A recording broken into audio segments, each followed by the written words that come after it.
Et c'est parti pour une nouvelle vidéo de pronostic foot. Ici, c'est un parieur, pas comme les autres, et qui prouve ses bénéfices. J'espère que vous allez tous très bien, les amis. Aujourd'hui, comme prévu, une nouvelle vidéo sur les championnats étrangers ou pas, puisque j'ai choisi le championnat français et anglais du coup, pour vous proposer d'autres pronostics pour ce week-end. Je vous rappelle, pour ceux qui l'ont pas encore vu, que le jeudi, normalement c'est tous les jeudis à chaque fois qu'il y a un match de championnat le week-end, je sors la vidéo des 10 pronostics Liga. Et cette fois-ci, j'ai donné 2 grosses confiances pour cette 15e journée de Liga. Voilà, on va parier tous ensemble. Et pour aujourd'hui, donc vous le savez, on part sur 2 pronostics supplémentaires. On se retrouve également demain matin, puisque pour demain matin, je vais poster une nouvelle vidéo un petit peu spéciale, vraiment qui est importante pour moi. Et j'espère que cela vous plaira également. Avant toute chose, comme toujours aussi, je demande le pouce bleu pour le soutien. C'est vraiment très bien parti sur la vidéo d'hier. Très bien la semaine dernière avec quasiment 300 pouces bleus. Franchement, c'est top. Voilà, je ne sais pas quoi dire de plus. Et vraiment, ça me prend toujours autant de plaisir pour moi préparer les pronostics, préparer du contenu et en espérant que ça vous plaise. Également, essayer de chouchouter ceux qui sont dans les groupes privés parce qu'ils veulent des pronostics tous les jours, accompagner les débutants, etc., etc. Et même si les vidéos s'enchaînent, les pronostics sont nombreux, je sais bien que la plupart d'entre vous, vous avez un compte pour parier sur votre téléphone, donc il suffit de scroller et voilà, on sélectionne comme si on faisait ses courses. Le problème, c'est que les paris sportifs, vous le savez, ça rend addict et c'est quelque chose, l'addiction, qui est malheureusement pas facile en France d'en parler, dans le sens où voilà, on sait qu'il y a des tas de personnes qui sont dans l'addiction, que ce soit les paris sportifs ou casino ou autres, mais voilà, il faut quand même essayer de prendre un petit peu conscience de ce qu'on fait et notamment tout ce qui est santé mentale.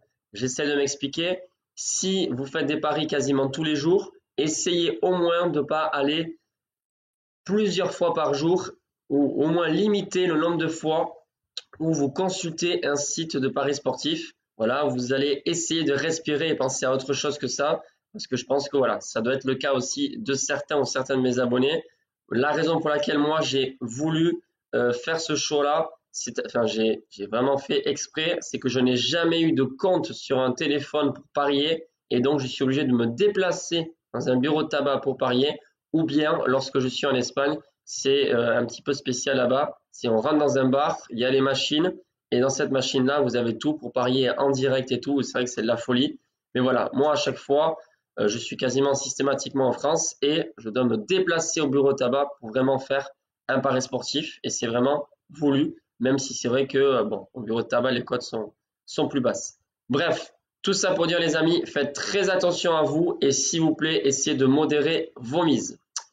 C'est parti pour le championnat anglais, la Premier League. Et j'ai choisi une belle affiche parce que je suis assez, je vais pas dire confiant, mais je pense vraiment qu'il y a des chances que ça passe parce que c'est quand même une cote vraiment belle les amis, une cote à 2,15 sur le match de Newcastle qui est actuellement 7e, un petit point derrière Manchester United qui est 6e avec 24 points.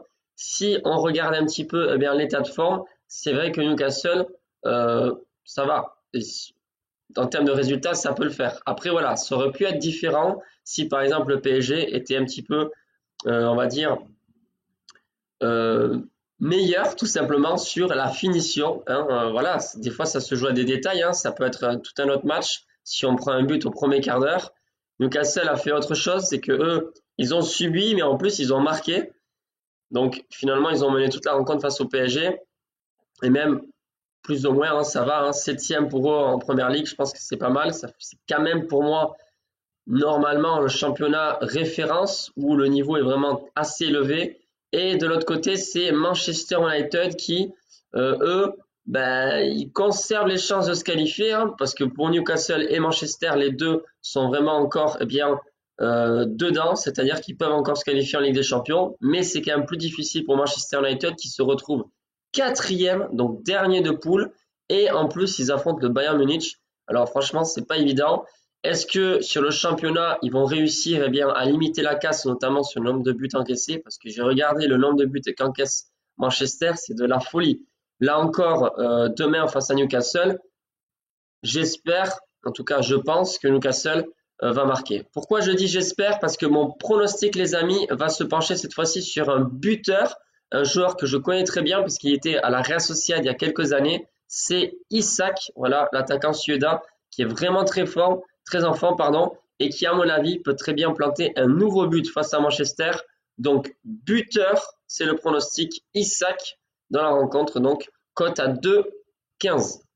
Ensuite, les amis, on va se pencher sur une rencontre de Ligue 1.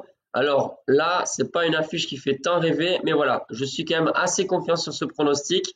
Donc, pas de grosse confiance, pas un excès de confiance, mais voilà, pour moi, ça devrait passer parce que c'est Monaco qui reçoit tout simplement Montpellier, qui enchaîne les matchs, étant donné que mercredi soir, ils ont joué contre Clermont. D'ailleurs, ils ont égalisé à la toute fin de match avec un penalty. Donc franchement, c'est laborieux. Et Monaco, eux, cette année, n'ont pas de compétition européenne à jouer. Donc, ils peuvent vraiment se focaliser à 100% sur la Ligue 1 pour justement faire une très belle saison et se qualifier en Europe pour la saison prochaine. Ils sont à domicile. Normalement, ils sont solides. En tout cas, depuis le début de la saison, c'est comme ça. Monaco devrait s'imposer avec notamment Ben Yedder. Donc, victoire de Monaco à domicile, cote à 1,58. Voilà tout les amis pour les pronostics de ce week-end et on se retrouve demain matin pour une nouvelle vidéo. Bye les amis.